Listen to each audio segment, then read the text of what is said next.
Bonjour à toutes et tous, j'espère que vous allez bien, très heureux de vous retrouver pour cette nouvelle vidéo. Aujourd'hui, je vais vous présenter une nouvelle stratégie de trading, une stratégie de trading que j'utilise fréquemment et une stratégie de trading dont j'avais parlé lors des matinales que je présente tous les matins lorsque je vous fais des analyses et des plans de trading tous les matins lors de ces matinales. Si ça vous intéresse, vous pouvez retrouver le lien ci-dessous pour vous inscrire et pour nous rejoindre lors de ces matinales. Et enfin, n'oubliez pas, le 25 octobre, dans 10 jours, je serai présent toute la journée lors d'une journée de formation organisée par WHS. C'est totalement gratuit. Ça se passe à Toulouse. Là aussi, vous aurez le lien sous la vidéo. Donc, je vous invite à venir, je vous invite à partager cette journée.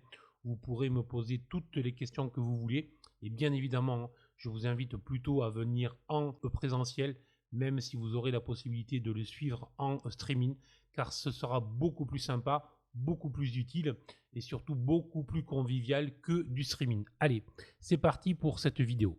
Donc, je vais commencer par revenir sur le plan du matin que j'avais fait lors de la matinale. Et dans l'analyse que je proposais, j'avais proposé un niveau support potentiel. Tout est enregistré. Tout est enregistré, donc vous pouvez revenir bien évidemment, et beaucoup étaient présents ce jour-là. J'avais proposé en fait un niveau support situé entre la zone des 19 140 et la zone des 19 150.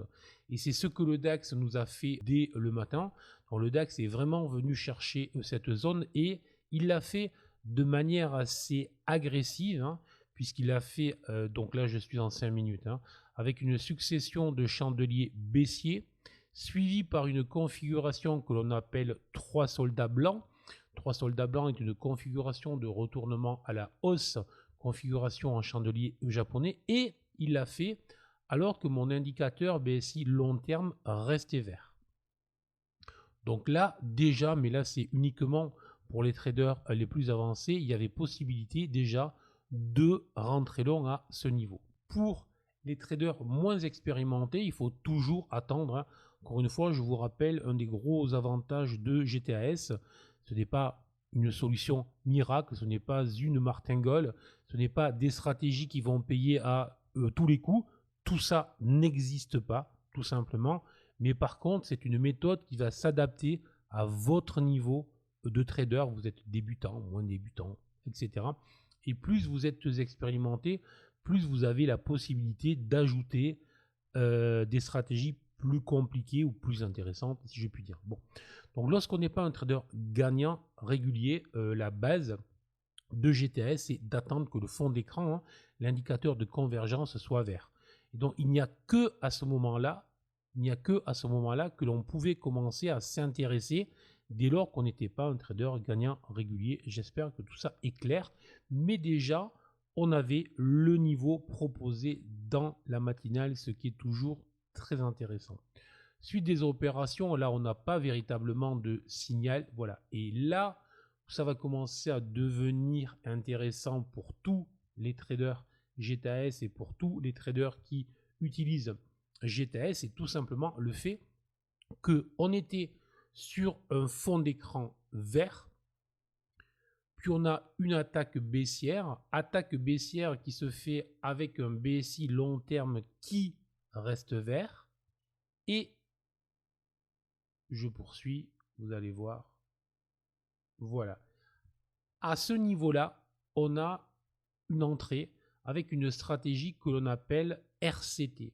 Dans une tendance haussière, donc au retracement plutôt, donc c'est une stratégie de retracement dans une tendance haussière préalable, marquée par le fait que le BSI long terme va rester vert et par une certaine configuration du nuage tel que je l'explique dans la formation qui accompagne les indicateurs.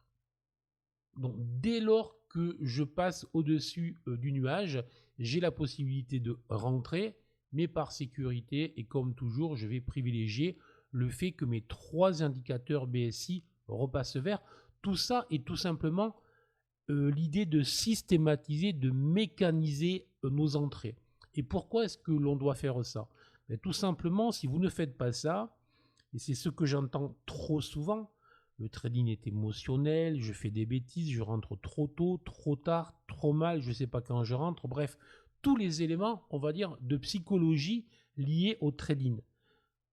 Encore une fois, ce ne sont pas des problématiques psychologiques qui entraînent les erreurs en trading, ce sont dans 95% des cas des problématiques de manque de travail, des problématiques de méthodologie qui ne sont pas suffisamment poussées, des problématiques de stratégie insuffisamment claires ou insuffisamment précises qui vont faire que si vous avez la possibilité de rentrer sur simple cassure au-dessus du nuage et si rien n'est précisé ou si l'entrée est trop complexe et donc vous ne savez jamais si vraiment vous avez une entrée qui est validée ou pas, tout ça va faire que vous allez être dans l'impossibilité d'avoir un trading régulier parce que vos entrées ne le sont pas. Là, c'est extrêmement clair. Il me faut une clôture au-dessus du nuage et il faut que mes 3 indicateurs repassent vert tout simplement. Donc, ça m'offre une entrée sur le chandelier suivant, tout simplement.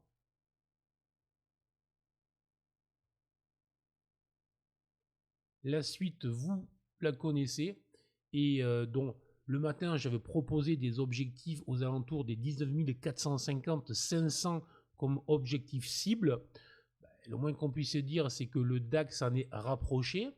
Et depuis, il les a dépassés. Donc, on est bien dans cet objectif-là. Et on est bien dans la démonstration que GTAS nous permet vraiment d'avoir un usage simplifié. Et surtout, encore une fois, on n'est pas là dans je fais n'importe quoi, j'agis à la va-vite, je m'énerve, je trade dans la réaction du marché ou parce que j'écoute je ne sais quoi. Non, le cadre est précis et tant que je reste dans mon cadre, je n'ai pas du tout l'assurance de gagner, bien évidemment, mais j'ai par contre l'assurance dès lors que je multiplie les opérations d'éviter au maximum les grosses erreurs. Et ce sont les grosses erreurs, les trades un peu idiots, les trades un peu très cons, soyons cash et clairs, les trades cons qui viennent plomber nos comptes, tout simplement. Donc, notre objectif, c'est bien de gagner dans la régularité en éliminant notamment les trades les plus stupides, les trades les plus idiots, parce qu'à un moment ou à un autre, je vais sortir de mon cadre, parce que mon cadre est trop complexe, parce que mon cadre est trop compliqué, ou parce que je l'ai mal travaillé, parce que mon cadre est insuffisamment précis. Mais dans tous les cas, c'est ça. Donc, si on a une bonne méthode, un cadre précis, et qu'on devient discipliné facilement parce que le cadre est simple à suivre, à ce moment-là, bizarrement, les résultats suivent et on n'a pas de problème psychologique. Après, jamais je dirais que le trading est simple, jamais je dirais que tout se fait facilement, mais par contre, soyons clairs, si l'on se donne les moyens, si l'on travaille et que l'on veut réussir, on peut réussir, mais encore faut-il avoir vraiment l'envie de se donner les moyens et ne pas sombrer dans une méthode qui ressemble plus à du hurrah trading où je vais faire que trader parce que effectivement on est dans un écosystème qui plaide pour ça. Hein. Je veux dire, vous avez beaucoup d'influenceurs, de traders, de courtiers, mais qui vous invitent à trader beaucoup. Bizarrement, c'est ceux qui leur rapportent beaucoup. D'accord, les vrais traders ont peu d'opportunités, trade peu. Ils ciblent vraiment leurs opérations. Sur ce, si cette vidéo vous a plu, si vous voulez que je vous en fasse d'autres, sur des sujets que vous souhaitez, je vous invite à la commenter, à me proposer des sujets. Encore une fois, je vous attends le 25 octobre à Toulouse. Venez nombreux. Ciao.